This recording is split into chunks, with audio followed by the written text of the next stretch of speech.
કરવાનો નહીં. તમે કઈ ભી ભુવા ભગત પાસે જાતા હોય, કઈ ભી જાતા હોય, આપને એક્ઝામ આવતું છે, એક્ઝામ આવે ને આપના, તો એક્ઝામ ને ટાઈમ તમે જાતા હોય કે अपना શ્રદ્ધા લઈને તમે જાતા હોય કે પાસ થઈ જાઓ, મમ્મી પપ્પા ભી જાતા હોય કે મારો છોકરો પાસ થઈ જાય, પહેલે બીવડાઈ દે કે યા તારે છોકરાને ચોગડીઓ લાગી ગયો, તારો છોકરો તા ધડપાઈ ગયો, નહીં માણસ મરવાનો તે भी મરી જાય. अपने विद्यार्थी मित्रों अपने भुआ भगत के चक्कर में बिल्कुल पड़वानो नहीं. ठीक है. તમે કોઈ દિવસ ભૂત પ્રેત ડાકણ ચુડેલ તમે જોઈ? मैं भी नहीं જોઈ. मानस જોયા मानस? तो अपने मानस से बीवानो. जितना समाज में जो भी गंदा काम करता हो ना, तो कोई मानस करता हो, कोई भूत प्रेत नहीं करता.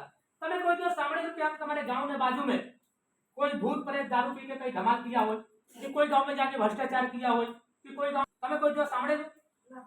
તો ભૂત પ્રેત છે કાં? હવે તમારા 5 વાગે સુધી તમારો સ્કૂલ ચાલે, 5 વાગે ચાલે ને? હવે 5 વાગે પછી તમારો રજા થાય, પછી તમે 1-2 કલાક રમશો, મસ્ત ખાઈ પીને મસ્ત ઊંઘી જાશો. ઊંઘી જાશો ને? તમને અડધી રાત થી, અડધી રાત પછી તમને એકલી પાણી લાગ્યો, દરવાજા ખોલ્યા ને દરવાજા સામે અગર કઈ ઝાડ હોય, આ ઝાડ હલતું હોય તો કે જો ભૂતાડી બેહી છે હે ને? તો વિદ્યાર્થી મિત્રો એક अपने મનનો એક ભાવનો છે, એક અંધશ્રદ્ધા. તમને ઓલરેડી તમને દેખાતું છે કે તા ભૂતાડી છે, તો તમારી પાસે કેમ નહીં આવતી?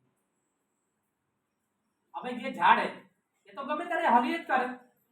હવે ઝાડ હલતું છે, મેં કહ્યું ભાગો ભૂતાડી આવી, તો બધા ભાગી જવાના? તો ભૂતાડી છે કાં? એક अपने મનનો એક ભાવનો છે વિદ્યાર્થી મિત્રો. ધારો એક વસ્તુ છે કે તમારો ગામ હોય કે મારો હોય કે બેનનો હોય કે સાહેબનો હોય, એક વજે કોઈ નવી ગામ હોય, એક બાર માણસ મરી ગયા, શમશાન યાત્રા શમશાન સુધી છોડી આવ્યા, પાછો ફરીને આવતા નથી. પૈસા લઈને આવું નથી. હા, પાછો ફરીને આવતા નથી. अगर ये मानस अगर